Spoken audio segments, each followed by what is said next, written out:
easiest person to have sex with is your ex.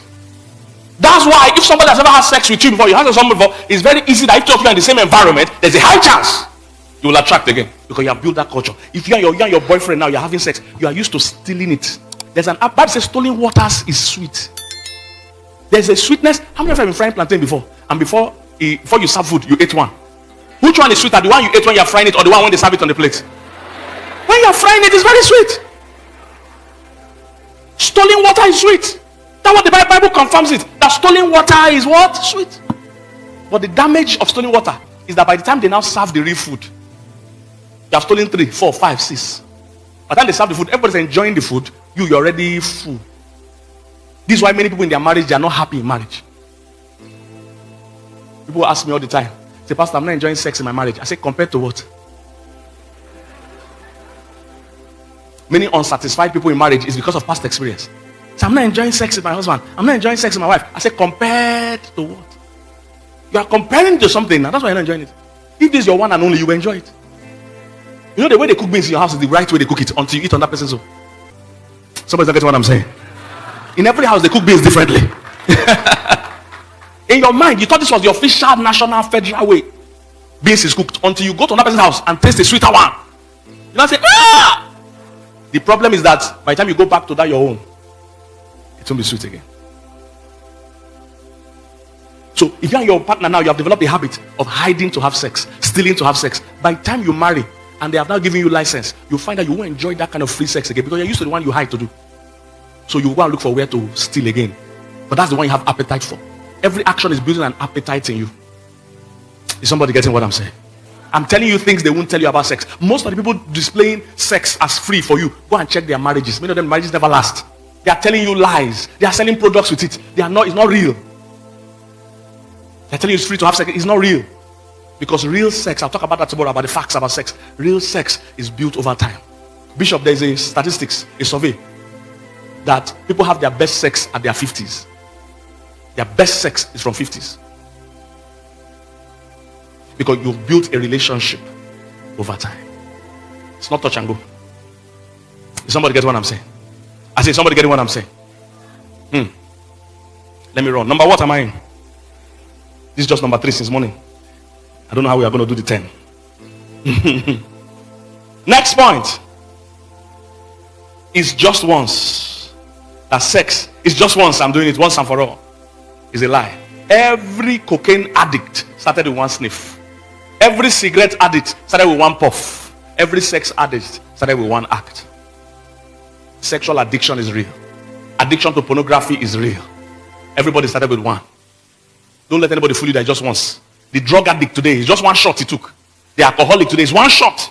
Nobody started being a drug addict the first day taking 30 shots. Nobody. It's one. They thought they would just do one and go.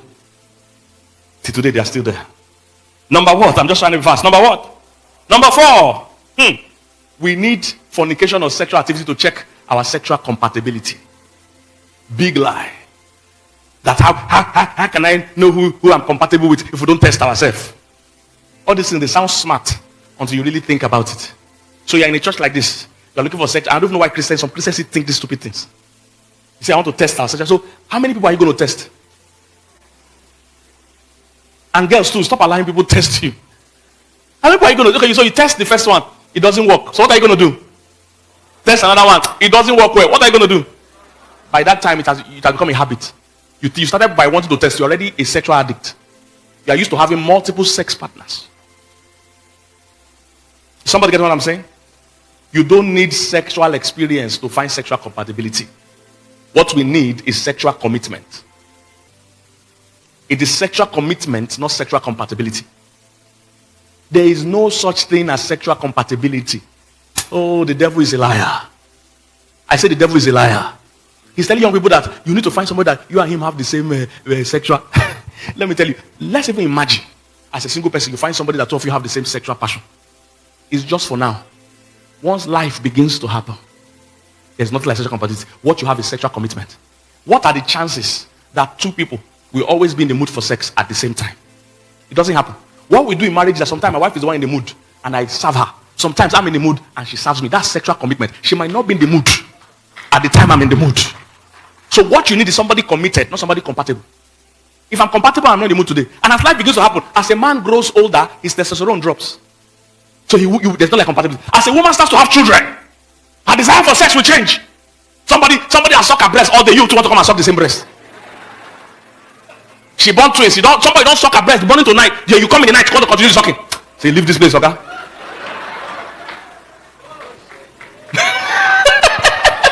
I came from Lagos now. I can't be shy. I have to tell you. I traveled to come and tell you this thing. So I cannot be shy. As a woman begins to have children, her sexual libido will change for a bit. Children are stressing all day. Have you given birth to this 2-year-old, 3-year-old, 4-year-old where they run up and down? The energy is not here. 3, run up and down. After the woman chased all the 3 children. And sometimes she still goes to her own work. Then she come back inside traffic. Then I say, hey, darling. So look, be careful. That's the deceit. So that is telling you that if a man is having stress at work alone, it can affect sexual compatibility. He's not even interested in sex. There are too many things that can affect sex. There is no compatibility, it's only commitment. I will not be in the mood sometimes, but I will serve you with my body. Are you here, somebody? So we're learning sexual compatibility. So you with all your sleeping around, by the time you test 15 people, you now have PhD. You have sexual PhD certificate. Then you now go marry somebody that has OND. The experience you are gathering is wasted till you meet who you marry. Your whole experience should start from the person you marry. When you find that person, 2 of you start learning each other for the rest of your life. Not that I want to be a bologo. I want to be professional. Let me learn many things. Some of the information you are gathering is useless where you are going. Have PhD, marry OND. You are used to people hanging you on the fan.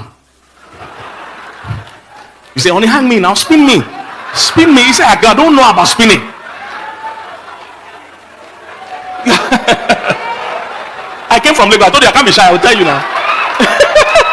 I travel from far to come and tell you this thing. Are you here, somebody? Some of the experience and appetite you are building is not needed where you are going. Bishop, I counsel one woman. She's the only second Virgin Mary I know, personally. She's a Virgin Mary. She has a child without sex. That's Virgin Mary. Just her name is not Mary. She has married for 7 years, Bishop. 7 years. She said she married as a virgin. Because tomorrow I'll talk to you a bit about virgins. Virgins think that become a virgin, God must carry a perfect husband and bring on a tray and say, Dorime. And give me. Because I'm virgin. Hallelujah. Marriage doesn't work like that. Though. If you're a virgin, it's good, but you need to learn about the principles of marriage and how to choose the right husband. Don't think that God owes you. So I've kept myself. The keeping yourself is for yourself. It didn't benefit God. It's for you. It's for your sanity. Are you here, somebody? Because people think God owes me. God owes me. After I kept myself, all my friends were fornicating. They were doing nothing. Me, I kept myself. God must just bring one tray, one perfect man with bow tie. Bring it. You will see to learn about marriage. Oh. So this my darling person married as a virgin. So they did not have premarital sex. And she found out when they got married, the guy didn't touch her 1 year. Didn't touch her 2 years. But she found out that sometimes she would hear the guy watching pornography in the bathroom. Those violent ones. They call it BDSM also. Where there's beating, there's choking, there's the tie neck. That's the kind of sex the guy likes. He has been exposed to that when he was single. Now that he's married, he can't even have normal sex. So he can't touch his wife. They went for different counseling, medical and other counseling. The doctor they went to me said, okay, madam, maybe you should give it a try. She wanted to try. When they beat, the beating where they give them. Have you seen those people the way they do those things? They will tie their neck, they will bring whip, belt, kick. That's the only way the man can be aroused. If you never blow your eye, he can't arouse. When they beat the girl, she run. So after 6 years of marriage, no sex, she went to do IVF. So she has a child. That's why I call her Virgin Mary. She has not had sex, but she has a child. So they did IVF, so she had a child. But they've still not had sex in about 7 years of marriage. But she has a child. That's what happens when you go and be gathering nonsense experience. Because you are building an appetite that your partner will never be able to satisfy. You have dated 5 men and you slept with all 5. One is a good kisser. The other one is good with smooshing. The other one is good with rubbing back. The other one is good with massaging feet. 5. Then you marry one man. How can only he meet this syllabus? He can never meet this job description. He can't. He can never be satisfied. Only him to meet all these things. See, until you meet your partner, you don't need any experience. I canceled from all over the world. I have some people I canceled. When we're talking about sex, because there's a class talking about sex, the husband said he doesn't like oral sex. The wife said he doesn't like oral sex. I said, two of you, you are blessed. Be going. You see, they've never experienced it. They don't need it. You have already experienced too many things. So by the time you meet a bomb boy now, he doesn't know anyone. You should only spin me now. Spin me. I'll hold it like this. You say, I don't know. Before long, you will start desiring to go and look for your ex. Because that's how you are satisfied. Bishop, I heard of somebody that on the wedding night, not the wedding night, she was texting her ex that he's not like you. She was texting her ex about her husband. Wedding night, but they are just having sex. Of course, the husband can never be as good as a boyfriend you have been sleeping for 5 years. That has learnt your body, know your body. So she was texting her ex, wedding night, not the day after, sir. That he's not like you, he's not as good as you. I miss you. Wedding night. The things some of you are doing, you are putting yourself in trouble before time. Because you are developing appetite that no bomb boy can meet. You're sleeping with 5 men. Some of you 30 men. Some of them are heavy sugar daddies. That's why Ron's girls will never stay married. They'll either never get married or never stay married. It's not a curse, it's just a fact. You are dating one very rich man that gives you 200k, 300k. You're not going to marry bomb boy. His whole salary for 1 month is 90k. And he still wants to be head of the home. And your mind that say, what's in this one? This one 90,000. They give me 150 for transport. You are talking your whole salary. You're shouting about food. Go and sit down. You will never respect the husband God has blessed you with. They are used to sugar daddy that flies you everywhere in the world. So before you know it, you either leave that house or you start running your business from the house. The marriage will never work. Number what? Let me try and round up. You are not helping me. You are making me gist too much. You are not helping me at all. Number 5. Sex doesn't hurt anybody. It doesn't hurt anybody. That's not a lie. No, have you heard that lie before? I'm waiting there. As long as I'm not hurting anybody, it's okay. Sex will always hurt people. I laugh, Bishop. Wait, people are shouting about COVID. I laugh. COVID numbers are nothing compared to abortion numbers. Let me be COVID. COVID, they learn where abortion day. Sex doesn't hurt anybody. Sex is hurting people. People are dying every day because of sex. That's why it pains me that they are saying they want to do mandatory vaccine. I'm saying you do mandatory celibacy. There are other things you can do mandatory.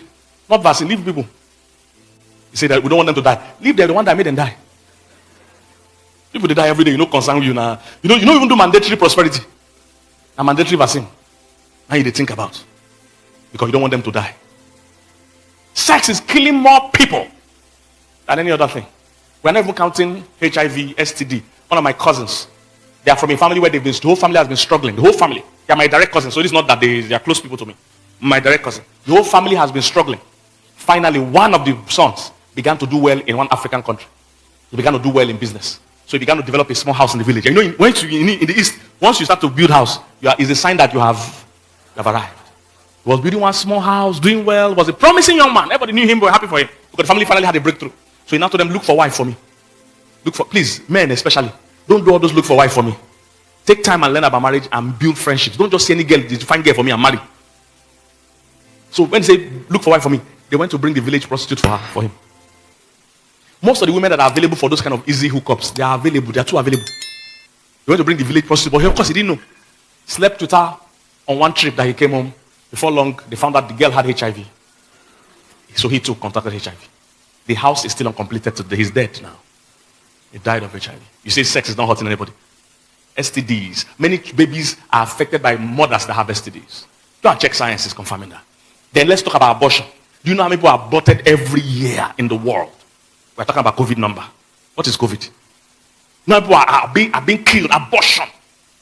Between 1970 something in America and 2020 or thereabout, America aborted over 40 million babies.